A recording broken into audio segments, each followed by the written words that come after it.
Hey there, Grumpy Old Fart here. I'm doing a military blunders video on Napoleon's Russian invasion. Those of you who haven't heard, who don't know what this is, you're gonna. This is a case in point in, I don't know, logistics or, well, let me just start at the beginning. In June of 1812, the French general Napoleon invaded Russia with some 600,000 soldiers. 600,000 soldiers.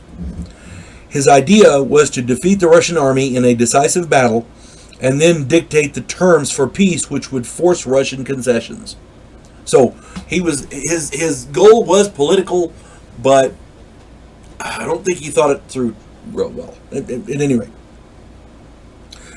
Napoleon knew that he couldn't advance an army of 600,000 on a 500-mile march without significant supply lines. With that in mind, he created an enormous supply train to follow his troops. Even this massive logistical support would prove to be inadequate. Napoleon advanced from the Duchy of Warsaw into Russia. Instead of engaging his army, the Russians adopted a strategy of retreat in depth. They retreated and destroyed any crops and other supplies which may be useful to the enemy. This stretched the French supply lines to the breaking point.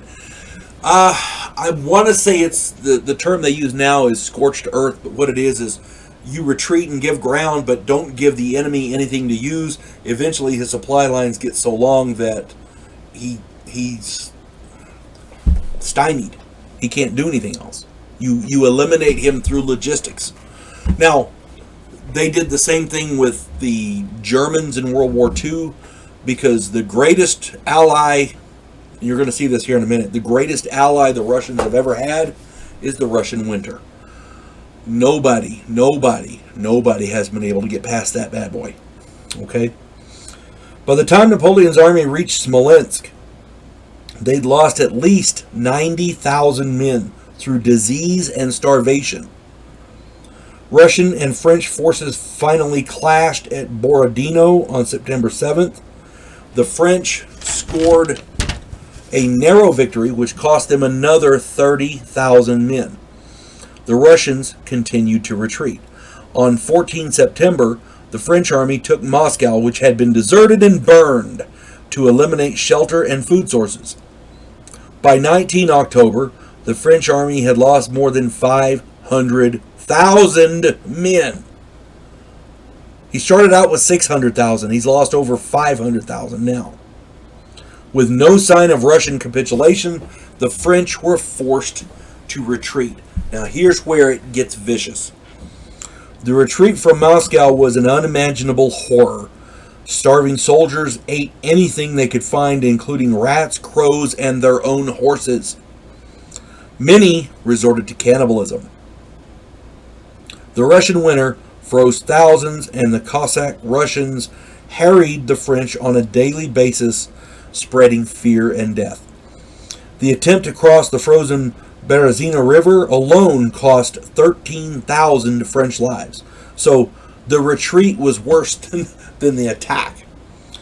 Napoleon, what this boiled down to is Napoleon was a victim of his own hubris. His overconfidence kept him from realizing what was happening.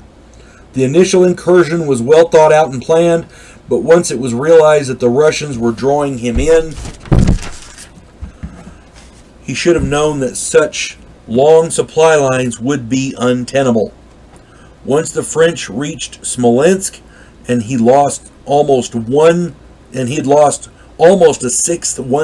of his force to starvation and disease, he should have retreated, or at least stopped there. You stop there, you set up a defensive perimeter while you can still supply your troops. You see what I'm saying? You have a chance at supplying troops. If you can't hold that, you retreat. But his hubris, he was overconfident, and his hubris made him continue. And as I understand it, something like 20,000 of his men survived that debacle. Started out with 600,000 and ended up at 20,000. If I remember correctly, that was the numbers. Now, that being said, nobody has successfully invaded Russia. The only time Russia's been defeated per se was when internal forces changed governments, things like that, internal coups. What do you call it? Rebellions and uprisings, that kind of thing. As far as I know, nobody's ever defeated Russia in a war.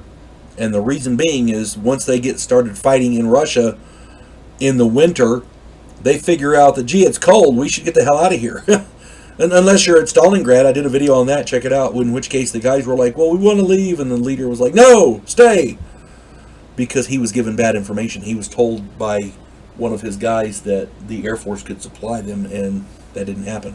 In this particular instance, Napoleon should have seen what was going on when they hit Smolensk, and he didn't, because he was so assured of his own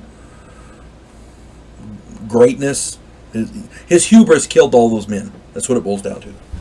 So keep in mind, if you're playing a game or trying to wage a war, and I don't know why you would be waging a war, but my point is, in wartime, you have to look past your own misconceptions.